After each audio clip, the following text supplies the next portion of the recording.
people, unfortunately, they look down on hip hop, what they think hip hop is or what's being represented as hip hop. There's a difference between rap music industry and hip hop. Have you heard the saying, the opposite of addiction is connection? We at the Addiction Prevention Coalition know that there's truth in that adage. And so we are fighting addiction face to face, conversation by conversation, creating connection. Here at The Shield, our new podcast, no topic is off limits because there are no limits when it comes to substance use disorder.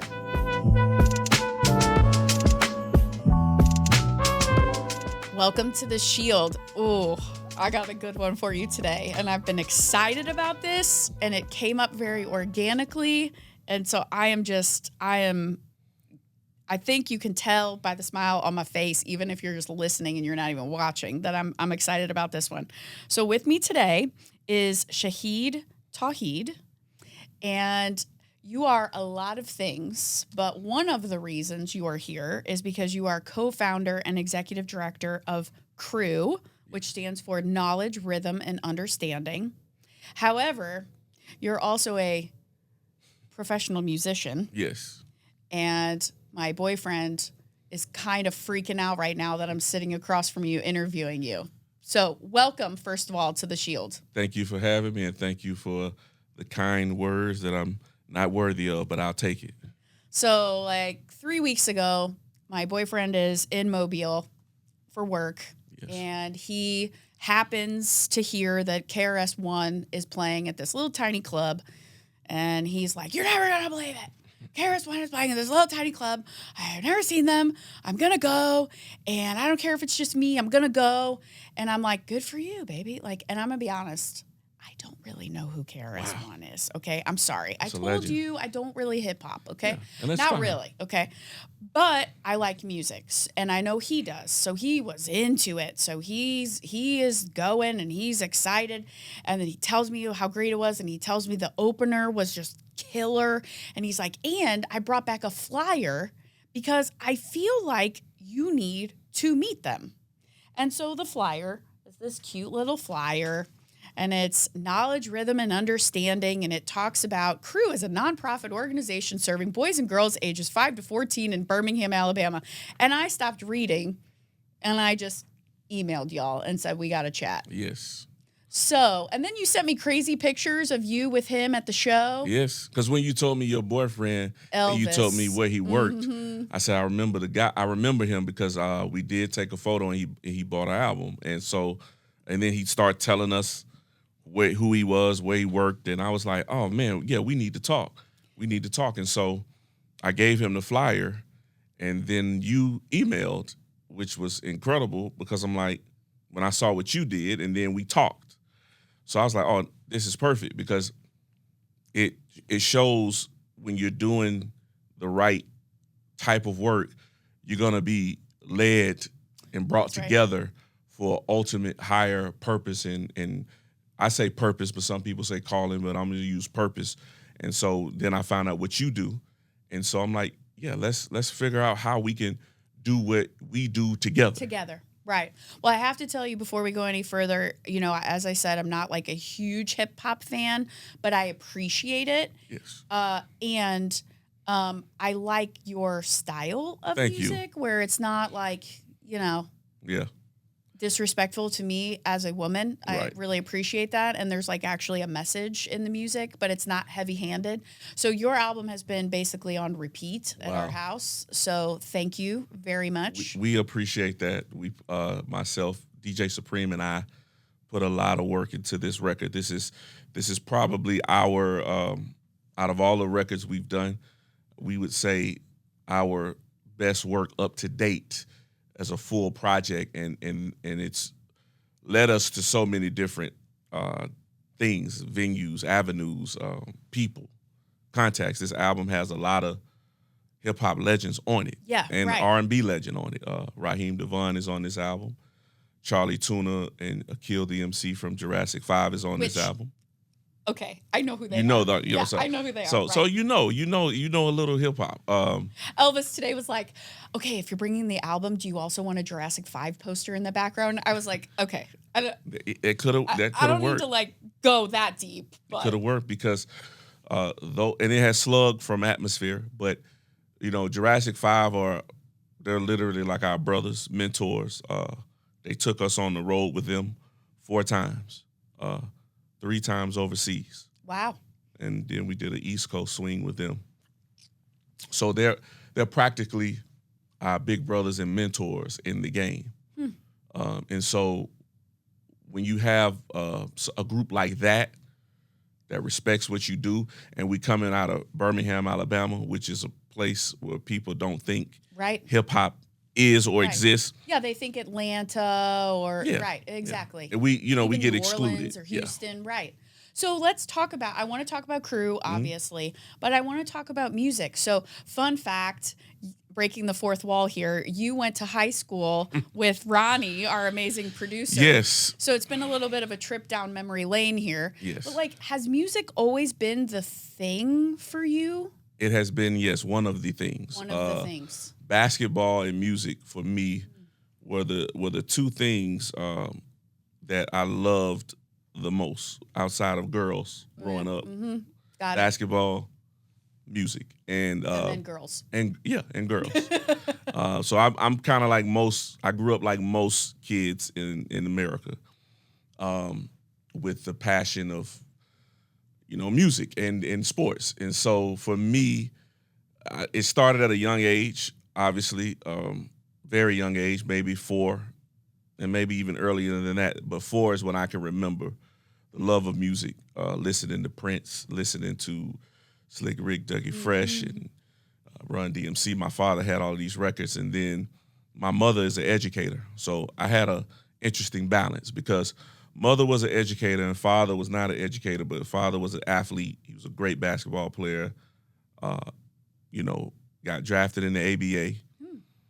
And then for me, mother would make me just educate. You have to do this. You have to perfect cursive. You have to have a journal. You have to write in a journal every day. So since kindergarten, I had a journal. Oh, wow. And I hated it when I was younger. I hated it. Yeah, I don't like forced writing. Yeah, and I used to have to write, what do you wear? What did I wear today? What did I eat today? You made up your bed. What did you do at school? Who did you talk to? What did you, all this stuff, and I hated it. So I had an uncle who was a great uncle.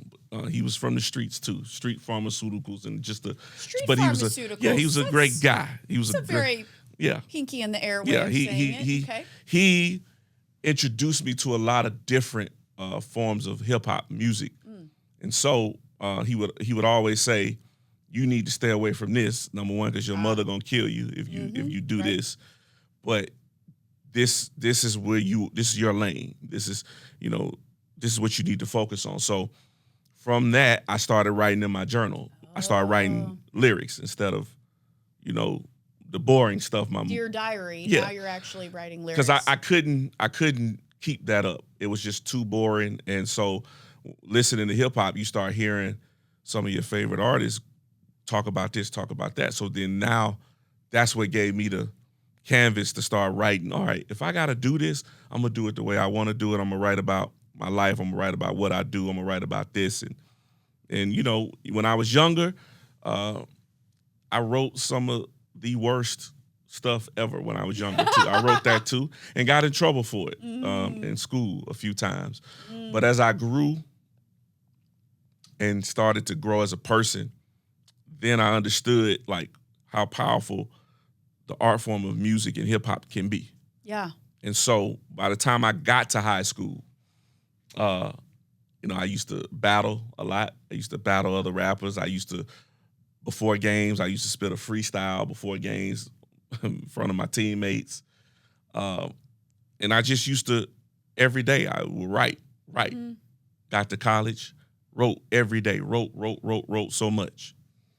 And so then when I was my last year in high school, I met DJ Supreme.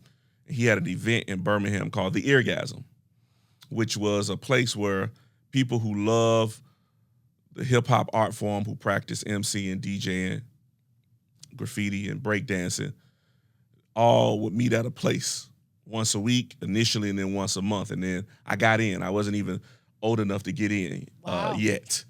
And I got in and I got on the microphone and I just started rhyming, started going in. And then that caught the attention of some people there. And then I worked with a group here called Precise Elements and the Ergasmatics, and we started working together. And then the group that I had, the Unseen Uma, we released an EP. And then this is when I kind of knew, like, this is what you're good at and want to keep doing. Yeah, because I went to college on a basketball scholarship, and I got sick. I ended up having like an asthma attack, so I had to quit. And that's really hard. Like, if you have played sports and sports are your thing, this whole concept of life after sport is really hard. It's amazing that you had music to fall back on, because not everybody does. And then they feel a little lost. Yeah, music literally became the thing after basketball in college. Didn't work out the way I wanted it to. Then it was just full on music. And then I started literally writing every day, beats. I was getting beats and I was rhyming to them all the time. And then I became more of a structured songwriter during this period, because initially I was just battling and just writing different stuff. But then I focused on the craft of writing songs, and then I got better at it in time. Yeah. So, music has been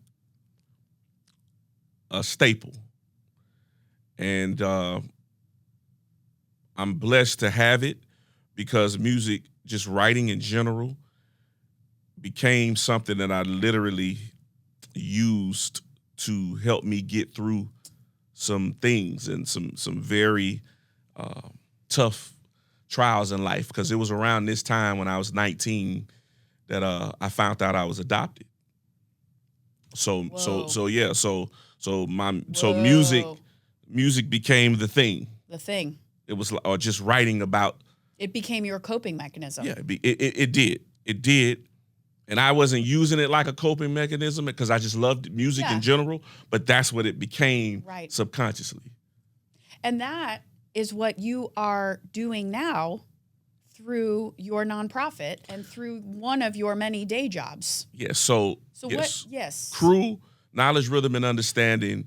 It's a hip hop educational initiative where we teach kids the main basic elements of hip hop. Some people say 4, some people say 5, which is emceeing, DJing, breakdancing, graffiti, and then some people include knowledge. And so we teach them that as a wellness tool. So if you ever wanted to learn how to make music, make beats, specifically hip hop, this is the program that we use to help kids do that. This is a program we wish we had when we were younger. Right. We didn't have this, but we were doing it. We were beating on tables. Right. Oh my. Okay. Yeah, I know that I told you that I was a teacher, and now, right after we record this, I'm going to be going into a classroom. The thing that drives me nuts is when the kids are beating the whole time. Yes. And I'm not going to lie, some of the beats are real good. Yeah. And I want to like kind of stop and like, move my head or whatever, but like I'm teaching. Okay. And it drives me insane, but also it's an outlet. Number one, they're tired of sitting in a chair, right? Of course. I get it. They might be anxious. They might be dealing with something, going on or whatever, but it's a way for them to like get it out. Yeah. It's so needed, because when you interact with the other group of people on the love of music, and when you see the rhythm and everybody's into it. Oh yeah, just the like this. You come up with some of the most. I'm just nodding my head. Yeah, you come up with some of the most interesting things. Some people, and then people start cheering you on, especially when it's nice, when it's when it's dope. Then you start including people around you, and you start talking about the environment where you at, whether it's good or bad. You start talking about your day. This is all the things we did when we were younger.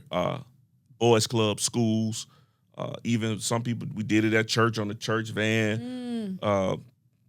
Anywhere there was an opportunity and you find out somebody likes music or they listen to the same thing you listen to. Me, it didn't stop there for me because I was like, well, I want to make it. I don't just want to be listening to people. Yeah, I want to make my own. I do not have a musical bone in my body. But, meaning I can't make it. And I'm not being self-deprecating. No, I think you can make it because okay. here's the thing. But I appreciate it. And live shows, that's my favorite thing to do. You can make it though because all it is what you become a practitioner of. And it doesn't have to be great in the beginning. See, that's the thing. This is why you're a good teacher because I bet you have a lot of students that are like, I can't do that. Yeah, and I don't like the word can't. I don't like the word. Okay. I really don't. I say, when I hear that, I say, I need you to say, how can I do it? You do this at Children's Hospital. Yes, I do this at Children's Hospital with UAB Arts and Medicine. I mean, and you do this in schools. Do this in schools as well. We do this. We've done literally everything almost you could do. We've done bar mitzvahs. Well, okay. I did not see that coming. Yeah, we didn't either. But it was great. All right. One of the parents brought their son to our program. Stop laughing over in the corner. You're making me laugh. So when you get the phone call about it, it's like, hey, have you guys ever thought about doing a bar mitzvah? And you're like, well, I know what a bar mitzvah is. And so I'm like, how do you want, like, yeah, we'll do it, but how do you want us to do it? Like, cause I don't want to be, and they're like, no, he'll do his ceremony during the day. And then we'll rent out a building and all of his friends will come. And then this will be the work, the entertainment for the night. What a great idea. So we did it. It was about maybe 30 to 50 kids. And we set up the turntables. We set up the beat machines. We had a big dance floor. We had a graffiti table. And my graffiti artist did like his welcome sign and everyone signed it. That's the coolest kid. He is. And he's an aspiring DJ. He wants to be a DJ. So he was coming to our classes to do that. And so this is when I know that we're doing meaningful work, when you start getting opportunities like that, when you start getting into the hospital, because right. I mean, that's amazing. Because people, unfortunately, they look down on hip hop. Yes. A lot of people. Yes. They look down on it because of what they think hip hop is or what's being represented as hip hop. On quote unquote mainstream. Correct. Or right. They think a lot of people think hip hop is very violent. A lot of people think hip hop is anti everything. Yeah. And it is anti some things. But there's a difference between rap music industry and hip hop. Right. There's a difference between the two. And when hip hop initially started, it was about having fun. Then it addressed social political elements. Yep, that's right. And so in the early days of hip hop, it was about fun, the party, and then it started addressing issues. Crack epidemic. Exactly. Governmental. And it wasn't glorifying it. No. They were just giving you. It was saying, look at what's happening out here. Yes. Exactly. So then when cultural vultures come in. I watched a few hip-hop documentaries. Yeah, so and this is it is good that you know this because a lot of people don't know this. And what happens is that the culture gets vultured. It gets colonized. Well, I don't think I can work in this field and not know. Because what I have to understand as a person doing this work, as a white person doing this work, is I have to understand how historically certain issues in substance misuse have been racialized. Correct. How certain things have been ignored or received more attention or less attention. How the intersection of culture and substance use comes together. Correct. Right? I mean, we can talk about all kinds of entertainment glorifying drug use. We can talk about Disney movies showing smoking. Correct. And what that can lead to. But then we can also talk about some, musicians who are in recovery, or musicians who are particular religions where they choose not to use substances and are open about that, or musicians who use their art to draw attention to the inequity or Correct. disparity, or fill in your word, around certain issues. And I know that, in the 80s, early 80s, right, is really when hip hop kind of came to be, because it was putting a microscope on things that were not being paid attention to. Correct. And I think I feel like that's my job. Like, I have to know those things. Otherwise, I'm not doing my job. And if you're doing that, that's what we need. We need people like you who are advocates and allies to the cause to help usher in the right type of dialogue. Right. This dialogue that we're having, this is the right type of dialogue. You being educated on it, because that's really all that's needed. It's the right allies. People. And education, which is what you are doing when you're working with young people, by the way, from all walks of life. Like, when we were talking, you said to me, this isn't just a program for like kiddos of color. Like, you're doing like an Earth Day thing at a library coming up, right? Correct. Which is pretty vanilla. Yeah. Well, I think what happens too is that people automatically associate hip hop with negative things, unfortunately. But the problems that we all face as human beings when it comes to mental health, people's addictions, abuse, whether it's substance, emotional, sexual. Right. So many people are dealing with so many different things, and it doesn't matter where you're from. Some of us all deal with the same thing. So it's a human thing. And music and food. Yes. Brings people together. It does. Yes. It really does. It does. Because when you're dealing with emotional, mental trauma, whether you're an adult or a kid, what happens is that a lot of times people shut down.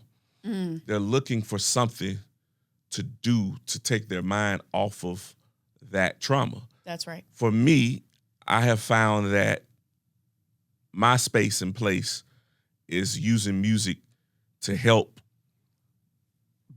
people get better. Now, what does that mean in the world that I'm in? I'm an artist, so I come from an artist perspective. I'm not a quote unquote what they say a professional is, but I would deem myself as a professional because I have the experience of dealing with people. I have the experience of helping people get better. Yeah, you've had some great success. Yes. I know we can't use names or anything, but could you just like talk about some of the successes that you've seen, whether that's on a very small scale or a larger? Man, it's so working in Children's Hospital as the resident artist with UAB Arts and Medicine. I'm the resident hip hop artist. I mean, that's just cool.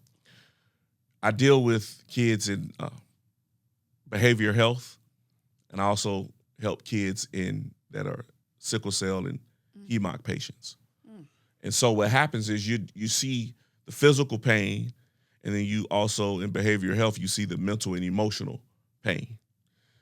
So music, how I do it there is we discuss things. We have a theme every week that we focus on. Okay. And I make it hip hoppable in the sense that it's relatable. And what we do is we sometimes talk about it for those who want to talk. Then you have some who love music anyway. A lot of brilliant geniuses are in the hospital. Yes. Because people don't and they're brilliant them and know how to.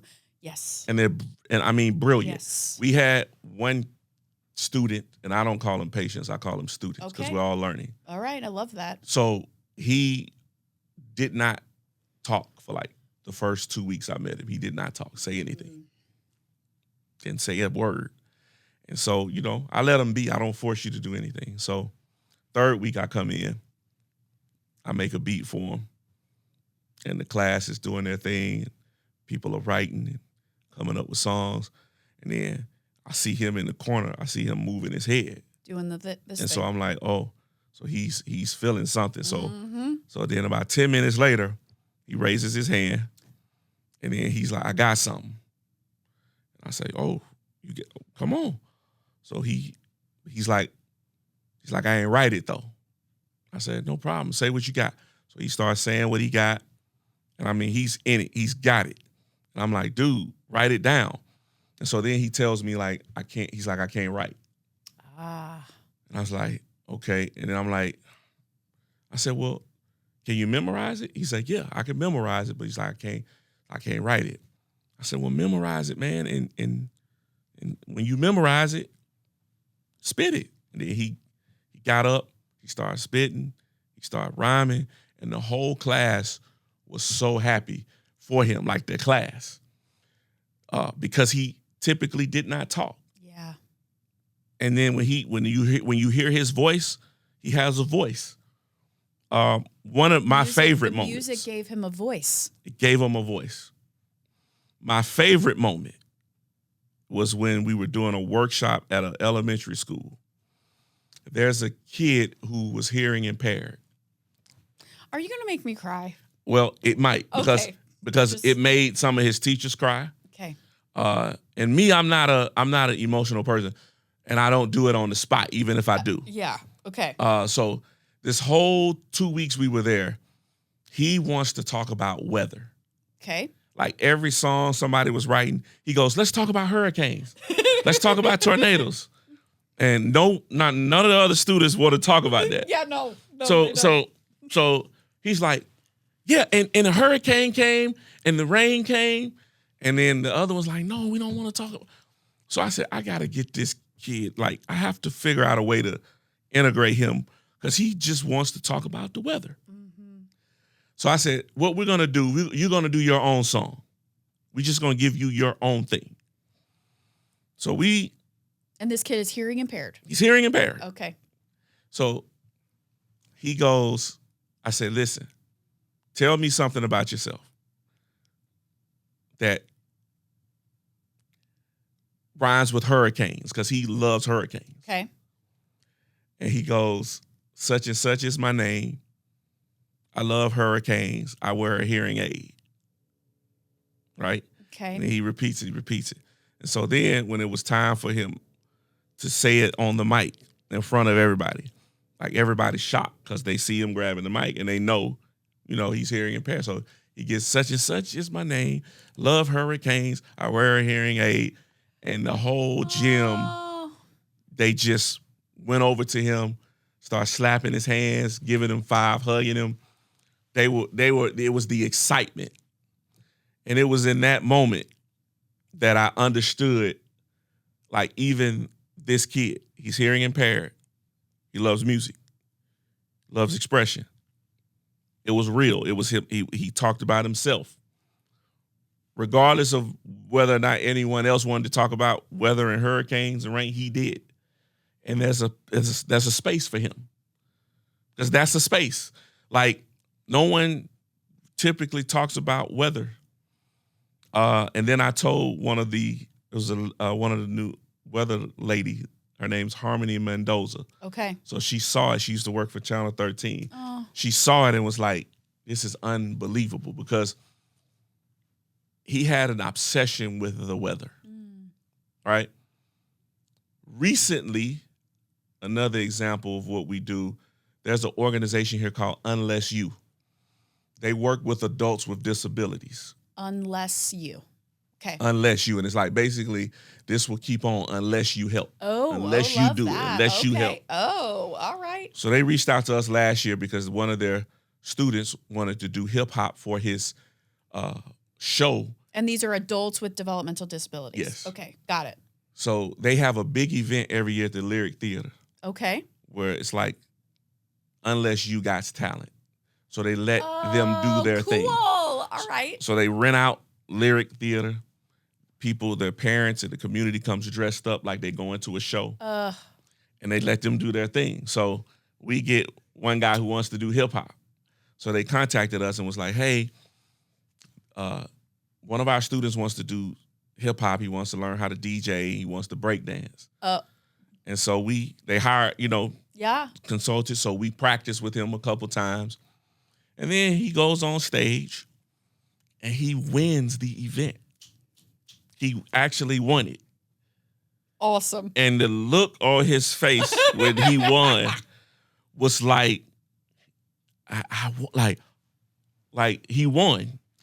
And people like are crying and it's like you can't explain it because that organization to me, they do some of the greatest work I've ever seen because people with disabilities are often forgot about. Yes. As adults. Yeah. Now, kids, people are very helpful, but when they become adults, like how do you integrate them into society? Mm-hmm. This is what they do. They get them jobs, they put them to school, they have facilities for them where their parents can still go to work, and they help provide a platform for them. So this is what I see the evolution of K.R.U, what we do is helping kids and adults, because initially, we put 5 through 14. That's changed. We we deal with kids and adults now from all ages, and then we do some adult workshops. So it's workshop and technically it's a nonprofit. Yes, right? It is a nonprofit. And you're 4 years in. Yes. And you're, I would say, looking to grow. Of course. So for people who are listening, they should donate. Yes. They should donate. You heard that here. And the reason I say... Or to hire you all. Yes. Right? That's why hire I said technically or donate. Donate or hire you to do something like some of these things you've been describing. Because the main focus, what we try to do is provide our workshops for free. Yes. Because you don't want a family or an individual to pay. Right. You might have the institution pay, like that nonprofit. Correct. But the family, that adult is not paying. Because, look, we understand what it's like to want access to the things that we wanted, like beat machines, turntables. When we were younger, we had to look in the back of a magazine and dream about it. Like, oh, we got to save up for this piece of equipment. This piece of equipment, what the pros use, costs $3,000, and your parents may not have the money at the time to pay for it. So our program, that's what we provide. It's like, if you've ever wanted to learn how to use this, you can come to us and we help you.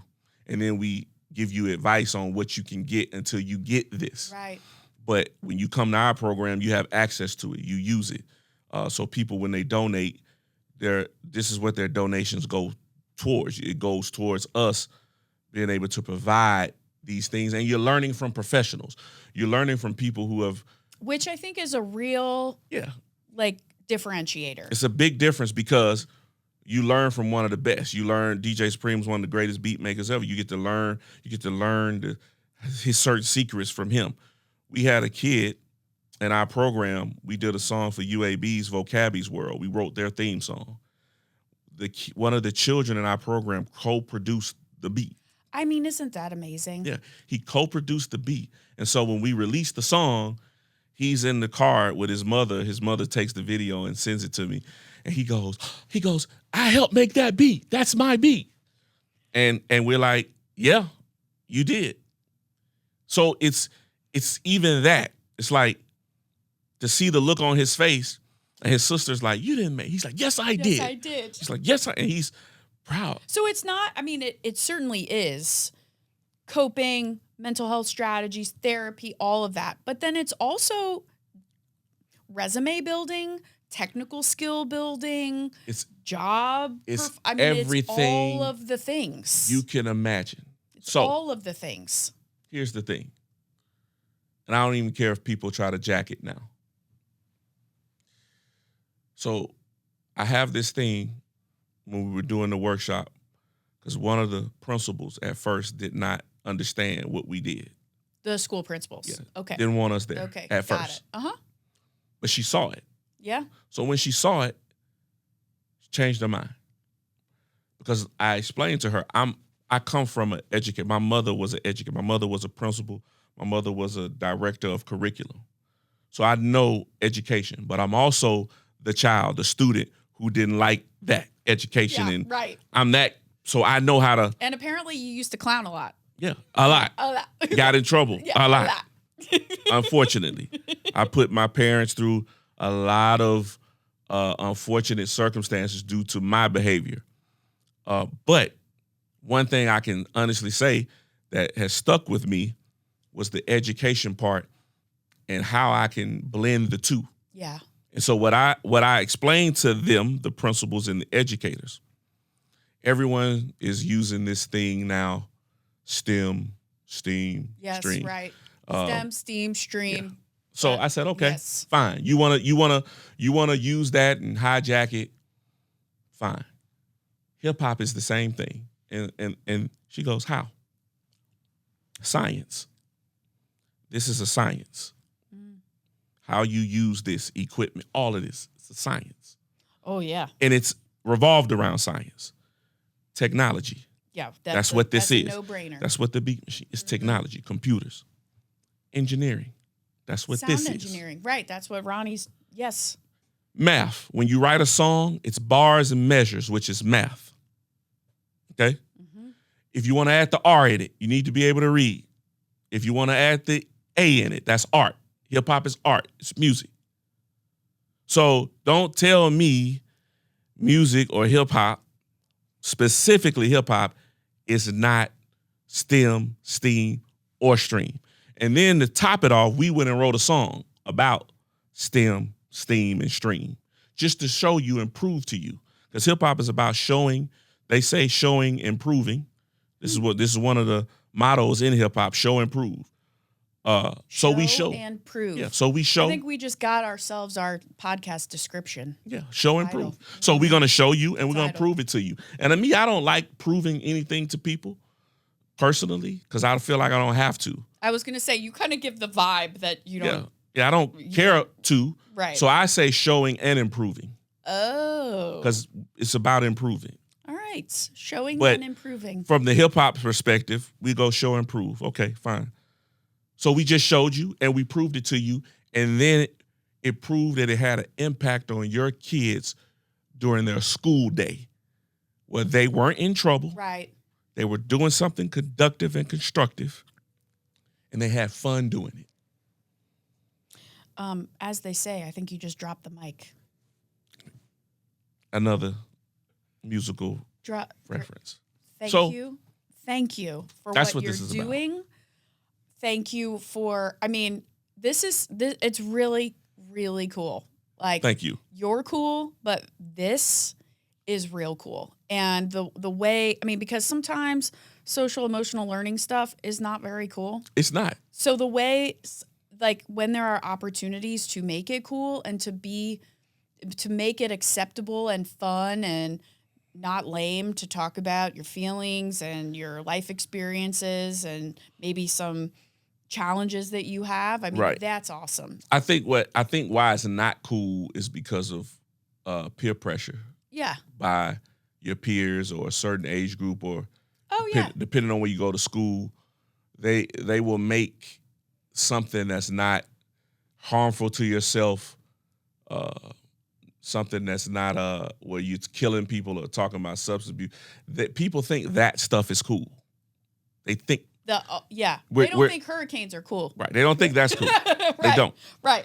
But that kid thought hurricanes were cool. He thought it was cool. And that's what's important because look, if you think that shooting somebody is cool or taking a Percocet is cool, being in a gang where you know selling drugs or hurting people and hurting your community and neighborhood is cool, then you're a fool. Because these are things that are going to get you locked up or killed. Or someone else. Or someone else. And it's that simple. It's only two ways. Right. You're either going to end up dead or in jail. Yeah. From that type of lifestyle. That's right. If you're blessed to make it out of that, great. But don't glorify it because there's another side to this. Our thing is, look, in our program, you can't talk about those things. We're not going to let you talk. That's the rule. You can only talk about constructive and productive things. So if it's about any of these negative things that even if you come from those types, I say, okay, write how you would get out. Write what you would change about it. Because we're not going to glorify it. That's not cool. Because that's what's happened in the music industry is that things that are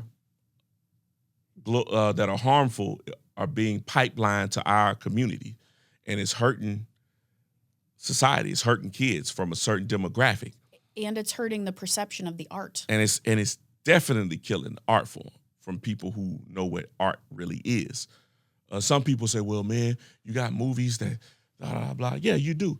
You have Clint Eastwood was a major killer. Arnold Schwarzenegger was a major killer in movies.